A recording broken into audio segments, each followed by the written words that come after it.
What are some very creepy facts? Story 1.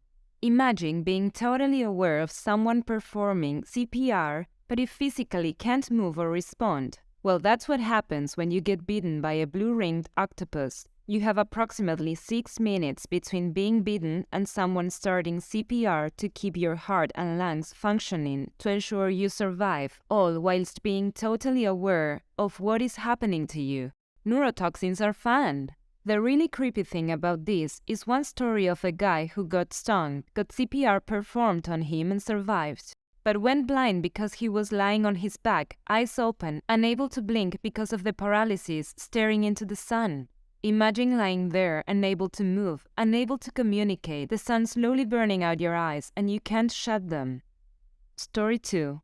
The stonefish, an incredible venomous fish living in tropical waters mostly off the coast of Australia and parts of the US, can cause pain that only escalates with time. Eventually the pain will subside, but even after the barb is removed, patients have reported increasing pain 12+ hours later.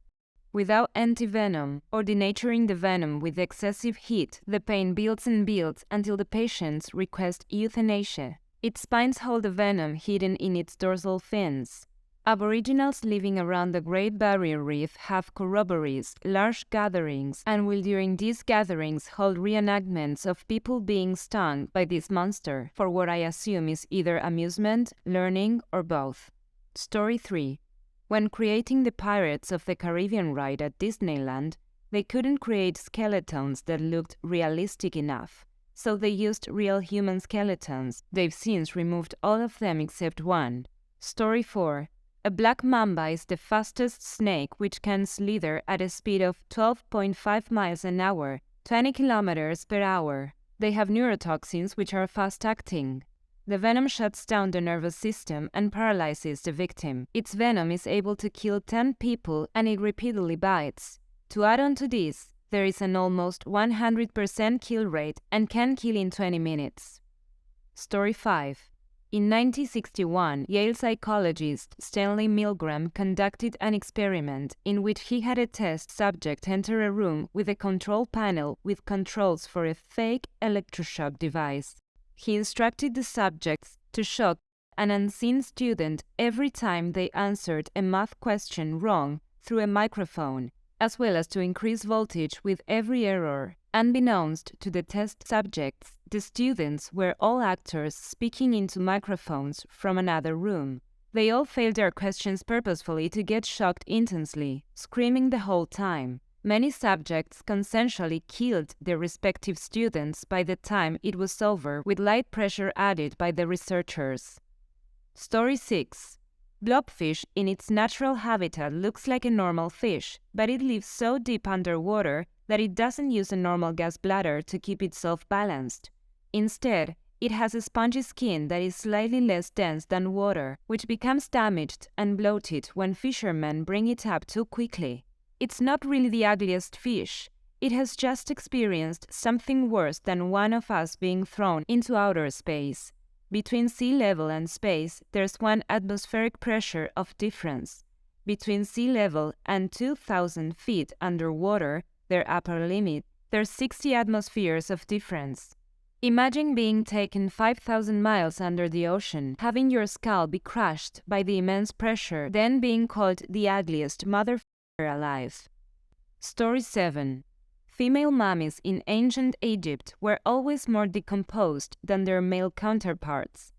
They discovered that this was because male bodies were embalmed a lot sooner than female bodies. Female bodies were kept at the family home until they started to decompose in order to avoid necrophilia at the embalmers. Well, that escalated quickly. Story 8. One reason that crows and ravens are associated with death is because they would often follow armies as they marched to battle. Being both carrion birds and extremely intelligent, they realized that a large group of armed men marching on one direction meant that there would be a tasty meal of corpses to eat soon afterwards. Story 9. When you happen to be killed, there is only an about 40% chance that your killer will be found and punished.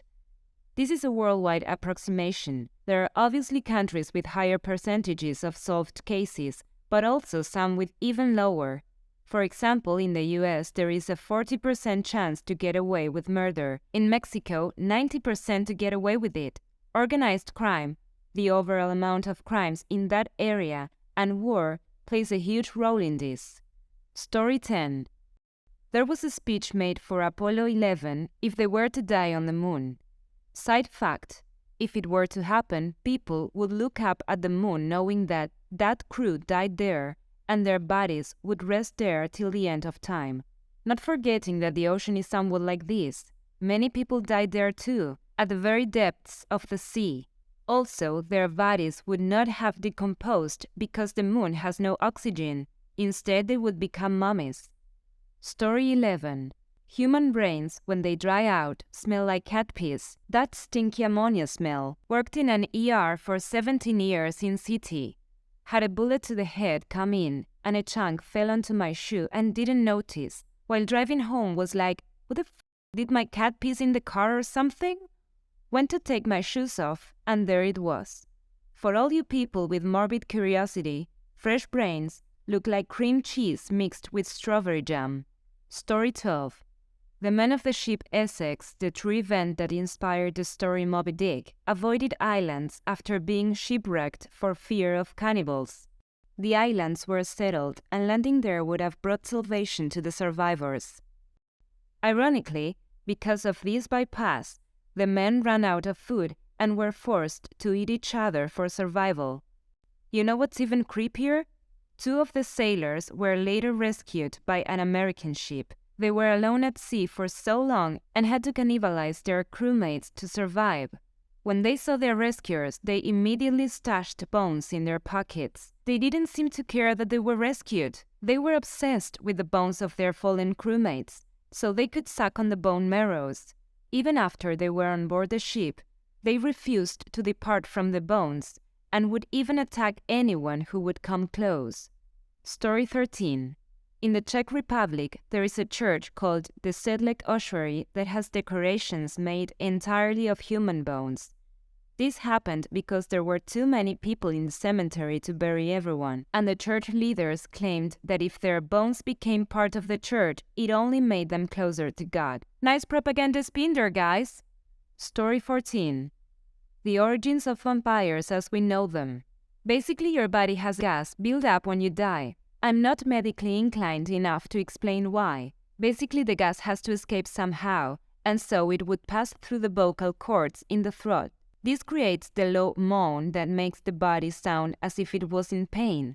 The people back then had no idea what was happening, and random bodies would just start moaning in pain, and thus they believed that the bodies were rising from the dead, and when stabbed, the gas escaped otherwise, thus leading to the belief that the only way to stop a vampire was to stab a dead body in the chest. This also led to a lot of strange burials. For example, the man that was buried in a stone wall to prevent him from rising from the dead. I can't really blame them. I'd be freaked out too if a corpse suddenly started to make sounds. Creepy for some, but I find stuff like that fascinating. There's documentaries on YouTube talking about it. I highly recommend them. Story 15. Unborn babies have a layer of hair around them to regulate body temperature called lanugo. They shed it, eat it, and then poop it out after birth. People who are anorexic can also develop lanugo. It's the body's last-ditch effort to keep itself warm enough to function after it has lost its fat layers. It also can happen as a body's ordinary response to trauma. After my hand was crushed by a minivan, it started growing coarse black hair like a monkey's paw, and the doctor was just like, "Oh yeah, that's normal." It actually didn't hurt that bad. And then of course I was on a ton of morphine. Story 16. Memories can be passed through genes. So those weird fears you have, it might just be something that was passed down through your genes from an ancestor who had a reason to fear it. Many people in my family get depressive mood swings and an overpowering urge to stay indoors during the winter. Apparently, it's a genetic adaptation from our Swedish ancestry. Wish it went all the way and gave me the ability to literally hibernate like a bear, though. Inherited trauma explains a lot. I heard that everyone's worst fear relates to some trauma in their family. Example, fear of losing parents. Someone in your family probably lost a parent at a young age, struggled to cope with it. Let me know your stories in the comments to be part of a future video. Like and subscribe to be notified of new uploads. And click on this video to hear more stories.